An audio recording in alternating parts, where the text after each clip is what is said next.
Hey guys, welcome back to another episode of CREview. I'm Bill, this is Josh, and today we're going to have a debate, something we don't generally do, but we thought it was quite a cool topic that we came across, and let's get into it. So today we're talking about, should you push deals or should you build your brand? Yeah, I'm going to be on the side of pushing deals. And I'm going to be on the side of, I think people should be building brands. I think companies should build their brand because they can get more deals that way.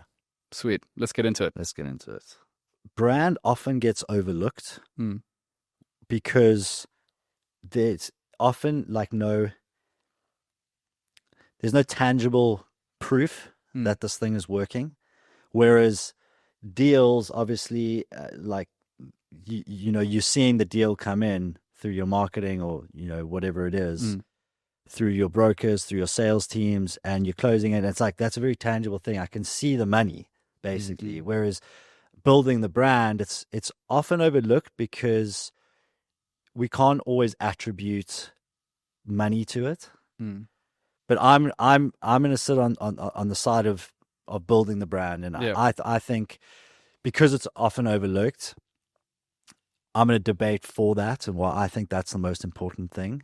And you are going to try and beat me. I think, going for the deals, putting a lot of focus on deals is important, especially if you're a small company and you've invested all this time and energy to then achieve your goals, which, say you're a brokerage firm, if you're in real estate, you're trying to sell properties, that is your main objective. And you need cash flow to carry on. You need to pay yourselves and whatever bills you have in your business, which therefore come from deals and selling properties. So do you think that any company, if no one knows who you are, do you think anyone's just going to go and buy a property from you? Depends how good you are at sales, I guess. Depends how good your sales team is. Yeah. No, 100%. And that's definitely, if you've got a good sales team, shouldn't matter what you're called, right? From my side though, I believe that the more you grow your brand, the more deals you're going to get. And so it's not about no deals. It's about, if your brand is stronger in the eyes of your ideal customer, they're going to buy more from you. And that's what I think. So I think that putting more time and investment into your company name and who you are and getting that out to more people is going to do a better job than just having a sales team that is just calling people and being like, hey, we've got this, come and check it out, come and buy it from us. Yeah. Okay. Picture this. I'm a small mom and pop brokerage.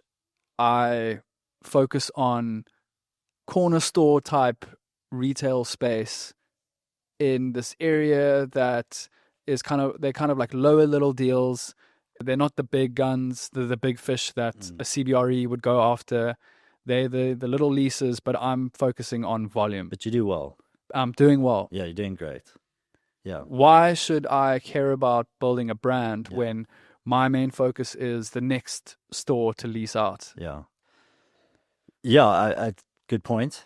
Look, there's no right or wrong with this. But what I would say in terms of building a brand is that, especially with commercial real estate, it's so tied to the economy.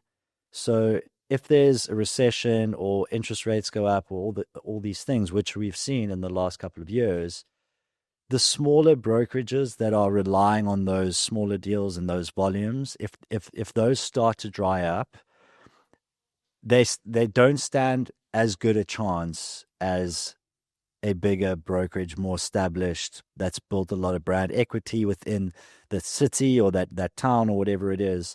So it's a slightly riskier business model to do it that way, and not to say that it doesn't work, because thousands and thousands of brokerages do it that way. But the thing is, there's still the opportunity for your brokerage to build its brand equity. Now, you might right now be focusing on we just need to spend money on getting deals, sales team, cold calling, making that happen. The bills are piling up. Exactly, right? Yeah. So you need to get that stuff done. But what I'm saying is that what I think you should be doing is do that. do those things because that's what's paying your bills. But I also believe that you probably need to be building up your brand too at the same time. So getting people in your area familiar with who you are, making sure that you're a trusted real estate company in your town or in your city. Those are really important things because they don't have to cost you a ton of money. Okay, well, I've seen firms throw a lot of money at brand work and they still lose deals. You can't brand your way out of poor leasing. Yeah. Yeah. I If mean, you're good at leasing, you're good at what you do.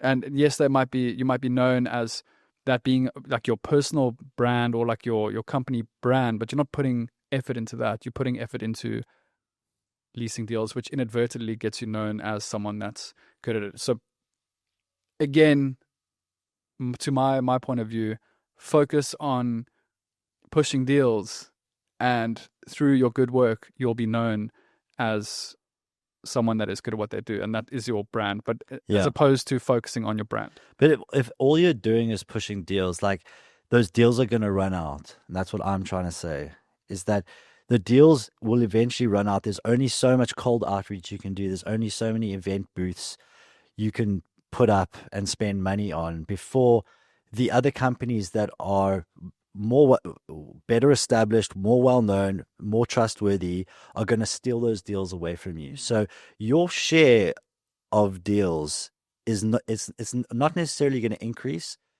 ever. It might stay the same, but it might decrease as well because there are other companies out there that are doing a much bigger brand job. So the more well known you are, and the more people who know you as a company and trust you, the better your chances of getting more deals. The better chances that, if someone owns a property, that they're going to go to someone that's established, that is trusted in the market, that they've seen around on social media, on billboards, on banners, on street corners, whatever. If I had a property and let's say I didn't, I'm not super clued up. It's the first property I'm trying to sell or buy or whatever. I want to go to someone that is trusted. So even if you are trustworthy and you're really good at what you do, I was gonna say, come to me. My fees are low. but no one's gonna know about you. Yeah. Do you know what I mean? Like no one knows about you unless you get introduced through someone else.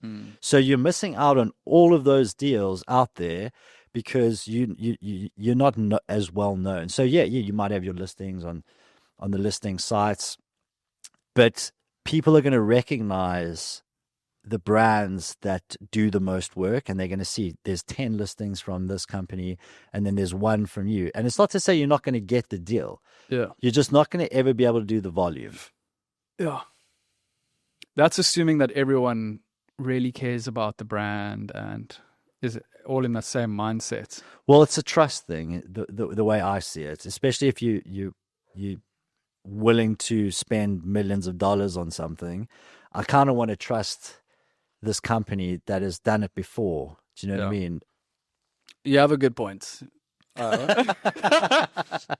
It's not like this podcast, this debate is not about like who wins, wrong, really, because both sides have got really good points. Like if you're a small brokerage, you're a small team, you don't have the massive budgets. You do really need to focus on deals and putting your money into those areas. But if you are looking for longevity and there's probably only so long that you can rely on that word of mouth and those types of things. And it's not just, it's not about joining a bigger franchise or, I think there's a lot of value that comes with joining a bigger franchise, because you get, you get way more protected from an economy point of view. You get the national reach of those brands. It's what they're well known to investors. And we've done a lot of research on this type of thing for some of our clients, especially on Reddit. And a lot of people say like they'll only invest with a company that is well known and that they've used before. And that's not to say that your brokerage can't become that. But I'm scared because I've built up this mom and pop yeah company. This was like Yeah, your blood, our sweat, and tears and that. our brand. I don't want to lose that. Yeah. So I don't want to. I don't want to if franchise if you and do lose my. if you do franchise, you've got to go to a company that's going to let you remain, like, have your autonomy. They're not going to try and change you into something that you're just using the power of their brand, which is, that's a great way to do it as well. But you can also build your own brand in your own ways, and using social media, using digital marketing. It doesn't have to cost you a fortune, but you can build your own brand over time to be that trusted source that people in the area, like, if you want to invest in property, if you want to sell a property, those are the guys to go to. They're the best. Their customer service is better than the big brands. They have all these other attributes which you can build that brand into something that is really important to you.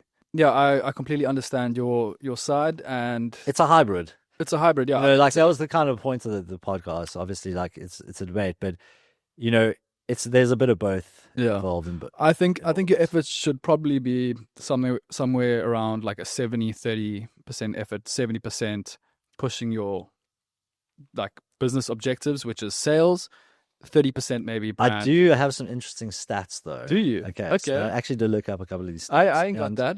I Okay, know, cool. because you didn't do as much homework as I did, Okay, hit me with the stats. which shows. Hit me with your best stat. Fire away. Okay, so this is a B2B stat. So brands that have built up, like, a meaningful brand around their company, Mm-hmm. they generate 3 times the sales volume versus weaker brands in their category. And B2B buyers, so in the assessment phase, they generally assess between like two to 5 vendors, but 78% will choose someone that they've heard of before. So, like, look, you can look up all Still got a these stats. 22% chance. Yeah, you can look up all these stats, Yeah. and everything will leans towards building the brand, because brands that have got a bigger footprint will do more volume. Like, Yeah. it's just the way it is, right? It's kind of the same sort of idea when a new car comes to market and it's a Xiaomi, whatever, like you don't know anything about it. You're like, Yeah, I'm buying that. I mean, I just did earlier, yeah, and I sold it. yeah, you sold the Ratmus, it's Sold gone. it. Yeah, But I mean, it's it gone. comes to market, you don't know what it is, Yeah. but it's a good deal. Exactly. And you're like, I chose the good deal over the trusted thing, and Yeah. I had to basically sell that car and buy a new car within 6 months. that had a good brand, BMW. It's well known. You know that it's reliable. It's reliable. It's German. Like, yeah, it's a little bit more expensive, but I know that I'm like, Mm. when I put my foot down in first gear, it like actually is going to do something, Mm. which is important when you're driving a car. Yeah. So, but yeah, that's kind of the point of this.